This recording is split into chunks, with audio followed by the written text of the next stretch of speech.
Bon, alors messieurs, nous voilà donc à la fin de cette Coupe du Lot-et-Garonne, donc la dernière manche, le trophée des grimpeurs. Donc il nous manque le principal protagoniste, c'était Yann qui n'était pas là, donc qui est vainqueur de cette coupe. Mais nous avons quand même 3 coureurs qui ont joué un final jusqu'au bout, donc pour le podium.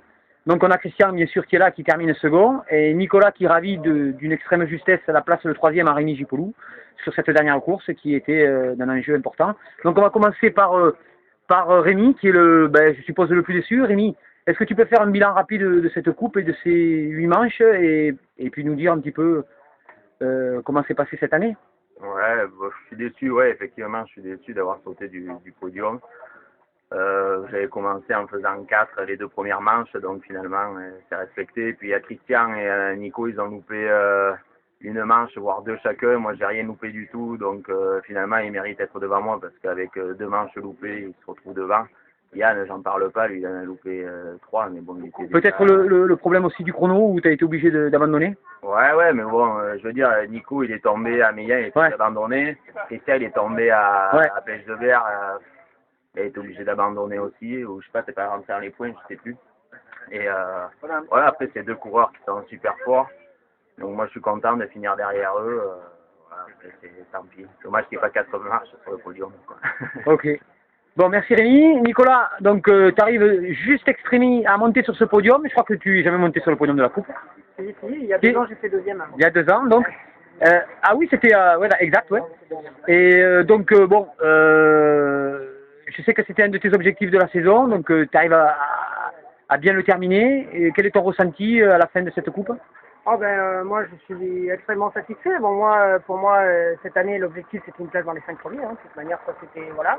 Aujourd'hui je suis 3e. Bon je savais qu'aujourd'hui ça allait être la bataille. Unibeller et le Haut-Agenais allaient me faire la guerre. Hein. Moi j'étais esselé. Bon j'ai fait ce que j'ai pu. À la fin c'était inespéré. Bon quand Christian a attaqué dans la bosse, moi j'ai essayé de prendre sa roue mais c'était pas possible. Bon déjà 2e aujourd'hui c'est exceptionnel et 3e de la coupe je suis extrêmement satisfait.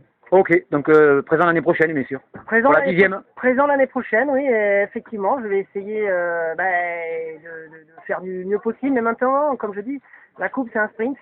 Il faut pas rater grand chose. On le voit bien avec Rémi cette année.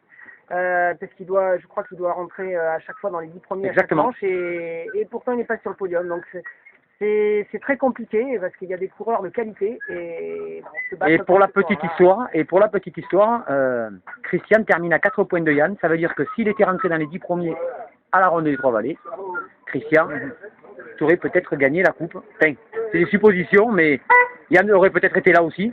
Donc Christian, second de cette coupe, comme l'a dit Rémi, en ayant manqué quelques manches, en n'ayant pas fait un réel objectif pour des raisons privées certainement. Le bilan après ces 8 manches? Moi je fais le bilan un petit peu après cette coupure que j'ai fait pendant quelques années. Déjà le niveau de la coupe il s'est encore relevé. Le niveau Nifolep en général il s'est relevé. Je vois la vitesse à laquelle ça va sur toutes les manches, comme dit Nico, comme dit Rémi, voilà, faut rien rater. Je pense que personnellement je suis satisfait de revenir comme ça et puis d'avoir fait une 2e place sur la coupe. Par contre je pense que la course aurait eu une autre gueule si jamais j'avais pas fait une grosse erreur tactique sur la première manche d'entrée. La grande course. Voilà, où j'avais 2 points, juste 2 petits points devant Yann, tout un. Et puis bon après derrière, de toute façon il y a la chute aux Pêches de Berre qui est incontrôlable, qui est inévitable. Et puis voilà, il y a une grosse coupure pour moi, une fin de saison peut-être un petit peu plus accélérée.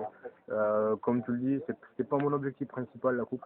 Cette année c'était plutôt le Tour des Coteaux. Et puis voilà, donc je suis quand même satisfait du résultat final. Donc c'est pas une surprise, on le sait maintenant. Tu resteras dans la même équipe l'année prochaine, avec de nouvelles ambitions, je suppose.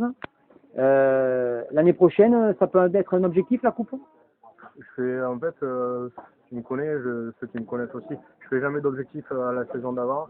En fonction de comment je peux m'entraîner cet hiver, en fonction de comment j'en ressors, et surtout par rapport à mon boulot, je fixerai mes objectifs, mais je fixe jamais mes objectifs avant, quoi, voilà, parce que je sais pas à quel niveau je serai dès que je vais attaquer la saison. Ça ne sert à rien.